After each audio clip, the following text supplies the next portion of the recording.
বিপ্লবের বিরোধী যারা ছিল তাদের বিশ্ববিদ্যালয়ের সিন্ডিকেটের সিদ্ধান্ত আছে, যাদের নামে মামলা আছে তাদের নামে সিদ্ধান্ত আছে। আমরা চাই না কোনো ধরনের হ্যাসেল তৈরি হোক ভোট কেন্দ্রে, লাইন এবং বুথ সেখানে যাতে কোনো ধরনের জটলা না হয়। আপনারা দীর্ঘক্ষণ থেকে অপেক্ষা করে আছেন আমাদের আপডেট শোনার জন্য, এই জন্য আপনাদেরকে আবার ধন্যবাদ জানাচ্ছি। আজকে chief returning officer DUCSU office থেকে এ পর্যন্ত 18 জন ফর্ম সংগ্রহ করেছে।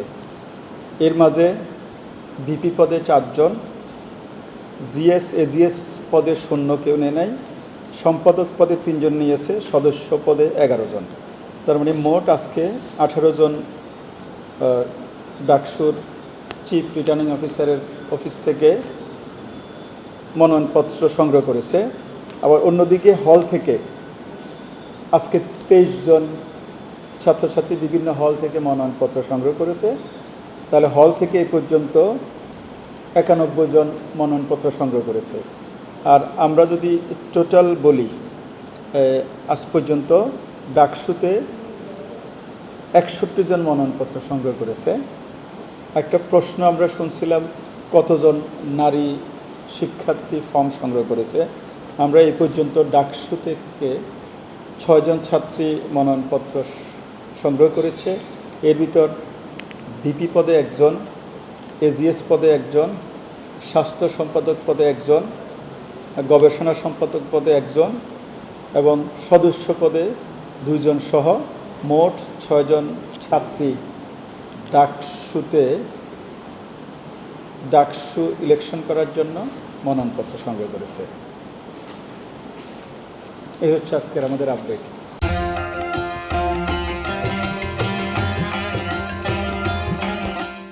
যে প্রথম যে 16 তারিখের আজকে আপডেট বললাম, মোট 18 জন মনোনয়নপত্র সংগ্রহ করেছে। এর মাঝে বিপি হিসাবে 4 জন নিয়েছে, জিএস এজিএস কোনো মনোনয়নপত্র নিয়ে নাই, সম্পাদকের জন্য নিয়েছে 3 জন, সদস্য নিয়েছে 11 জন, মোট 18 জন। আর হল সংসদ থেকে 23 জন মনোনয়নপত্র সংগ্রহ করেছে আজকে। তাহলে হলের হচ্ছে মোট 91 জন ফর্ম সংগ্রহ করেছে। আর টোটাল ডাকসুতে 61 জন মনোনয়নপত্র সংগ্রহ করেছে। আমরা যদি টোটাল বলি, এই 61 জনের মাঝে বিপি হিসাবে 14 জন, বিপি পদের জন্য 14 জন নিয়েছে, জিএস পদের জন্য নিয়েছে 1 জন, এজিএস পদের জন্য 2 জন, সম্পাদক পদে 21 জন, সদস্য পদে 23 জন, মোট 61 জন ডাকসু রিটার্নিং অফিসারের চিফ রিটার্নিং অফিসারের কক্ষ থেকে মনোনয়নপত্র সংগ্রহ করেছে। এখানে যারা আসছে আমরা তাদের আসলে দলীয় পরিচয় জানি না, জানার সুযোগও নয়, আর আমরা জিজ্ঞেসও করি না। আমরা শুধু গঠনতন্ত্র অনুযায়ী যারা বৈধ ভোটার তারাই মনোনয়নপত্র সংগ্রহ করতেছে। এর ভিতর সংগঠনের আছে কিনা এইটা আমরা বলতে পারবো না। তবে আমরা আশা করতেছি যদি সংগঠন থেকে থাকে তারা হয়তো তাদের এই অ্যাকাউন্ট বিভিন্ন পদে অ্যাকোমোডেশন করার জন্য সময় নিচ্ছে অথবা জোট গঠনের জন্য সময় নিচ্ছে, এটাও হতে পারে। হ্যাঁ, সেদিক থেকে আমরা আগামীকাল এবং পরশু প্রত্যাশা করতেছি সবচেয়ে বেশি মনোনয়নপত্র সংগ্রহ করার চাপ পড়বে। আমরা সেভাবে কাল পরশুর জন্য প্রস্তুত থাকব।